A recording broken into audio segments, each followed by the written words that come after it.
আসসালামু আলাইকুম প্রিয় দর্শক, আজকের গুরুত্বপূর্ণ সংবাদে আপনাকে স্বাগতম। চাকরিতে আবেদনের বয়সসীমা ৩৫ করার দাবিতে শাহবাগে মহাসমাবেশ করেছেন চাকরি প্রার্থীরা। চাকরিতে ঢোকার বয়সসীমা ৩৫ প্রত্যাশীরা যমুনার সামনে এলেই পুলিশের টিয়ার সেল ও সাউন্ড গ্রেনেড নিক্ষেপ। আন্দোলনকারীদের ছত্রভঙ্গ করতে টিয়ার সেল ও সাউন্ড গ্রেনেড নিক্ষেপ করেছে পুলিশ। সরকারি চাকরিতে আবেদনের বয়সসীমা ৩৫ বছরে উন্নীত করার দাবিতে আন্দোলনকারীরা প্রধান উপদেষ্টার বাসভবন যমুনার সামনে অবস্থান নেওয়ার পর পুলিশের বাধার মুখে পড়েছে। আন্দোলনকারীদের ছত্রভঙ্গ করতে সোমবার বেলা ১:৩০টার দিকে টিয়ার সেল ও সাউন্ড গ্রেনেড নিক্ষেপ করে পুলিশ। তবে আন্দোলনকারীরা বেলা ৩টার দিকেও সেখানে অবস্থান করেছিলেন। এই দাবিতে গত আওয়ামী লীগ সরকারের সময়েও কয়েক দফা আন্দোলন করেছে সরকারি চাকরি প্রত্যাশীরা, তবে প্রতিবারই তাদের দাবি প্রত্যাখ্যান হয়েছে।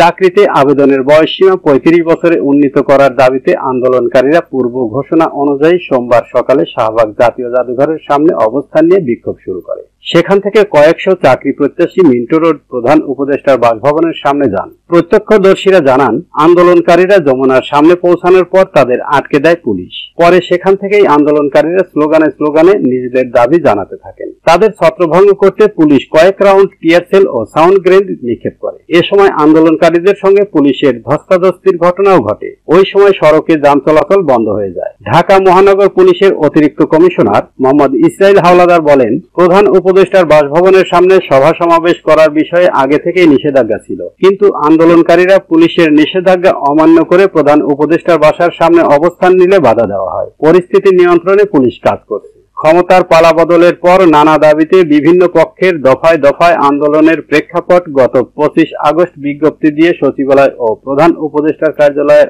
আশপাশ সভা সমাবেশ ও মিছিল নিষিদ্ধ ঘোষণা করে ঢাকা মহানগর পুলিশ। সেখানে বলা হয়েছে, সাম্প্রতিক উদ্ভূত পরিস্থিতি মোকাবেলায় জনশৃঙ্খলা রক্ষার্থে বাংলাদেশ সচিবালয় এবং প্রধান উপদেষ্টার সরকারি বাসভবন যমুনা এর আশপাশ এলাকায় যে কোনো প্রকার সভা সমাবেশ, মিছিল, শোভাযাত্রা, বিক্ষোভ প্রদর্শন ইত্যাদি নিষিদ্ধ করা হলো।